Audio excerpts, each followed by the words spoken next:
Républicain 10-12, le Zénith. À tout de suite.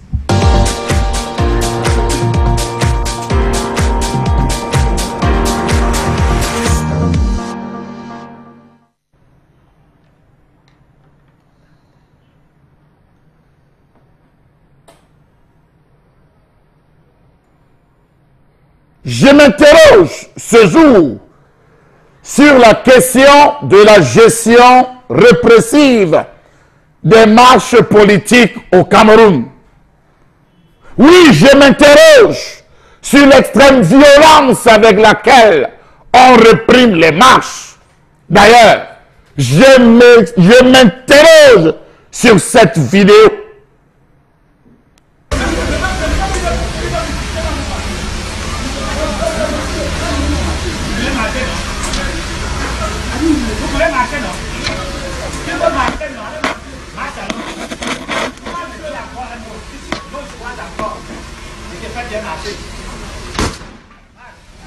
Marchez là-bas, tu veux marcher.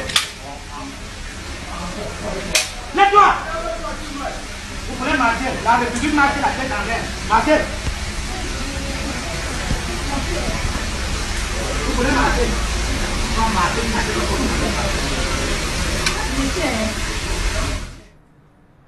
Pourquoi ont-on tant fait mal aux gens dans ce pays?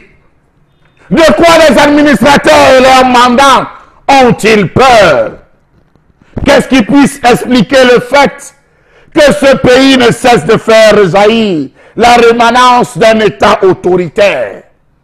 Peut-on d'ores et déjà conclure que l'État policier renaît de ses cendres au Cameroun? Comment comprendre que le régime déclaratif est depuis des années mis dans ce pays sous le boisseau par le régime de l'interdiction des manifestations publiques? Comment comprendre que le régime du renouveau ne cesse de démontrer sa nature totalitaire et répressive avec le déploiement disproportionné des dispositifs sécuritaires lors des manifestations?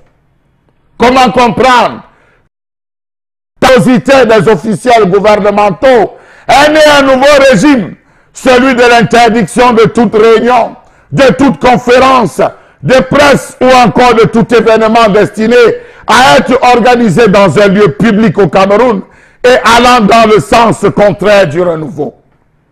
Comment comprendre ces multiples restrictions des libertés d'aller et de venir et somme de brutalité policière que les Camerounais ne cessent de subir à la moindre revendication, fût-elle légitime? Comment comprendre qu'on parle de démocratie alors qu'on évolue dans une dictature effrénée et incommensurable? Comment comprendre qu'à la moindre tentative d'organisation de réunions, même politiques, vous avez un contingent d'agents de police prêts à contraindre les hommes politiques, hommes de médias à libérer les lieux? Car on se souvient du MRC chez Albert Zongang, car on se souvient de l'immeuble siège du parti des 11 millions, oui, parti Univers, car il faut le préciser comme ça, de nombreux partis, celui de Stand-Up, Cameroun du CPP de Kawala. Un contingent d'agents de police trouve toujours une opposition farouche de la part des autorités administratives de ce pays. Seul motif, risque de trouble à l'ordre public. Veut-on nous faire comprendre qu'on n'a droit qu'à une seule chose dans ce pays, souffrir en silence, sans jamais oser se plaindre, même lorsqu'on a usé de toutes les voies de recours? Comment comprendre qu'à l'opposé, les marches, les rassemblements et autres manifestations ne sont autorisés que lorsque ceux-ci ont pour but de soutenir le régime en place? De telles manifestations sont largement couvertes par les médias publics, les autorités administratives qui utilisent même les véhicules de l'État et ne se font pas de scrupules pour se départir de la neutralité et de l'impartialité qu'elles sont censées observer et à participer activement, comme ce préfet qui n'avait pas hésité pendant la présidentielle à monter sur une moto-taxi. Comment comprendre que la moindre tentative d'organisation d'une manifestation pour dénoncer la corruption, les coupures intempestives de lumière et d'eau, les détournements impunis de deniers publics, les crimes rituels, la montée de l'insécurité, le chômage des jeunes, l'administrateur du coin va l'interdire pour trouble à l'ordre public. Il va envoyer les forces de l'ordre pour la réprimer sans management. Comment comprendre qu'à la moindre tentative de revendication pacifique, même avec les mains levées, vous apercevez 2 jours avant une troupe des éléments de la police anti-émeute qui abondent dans les rues, bloquant carrefours et ruelles, étouffant sous des casques contre tibia, gilets et pare-balles.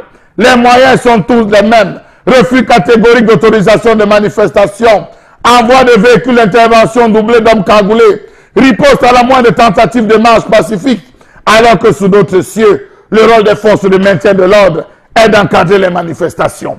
Cas des gilets jaunes.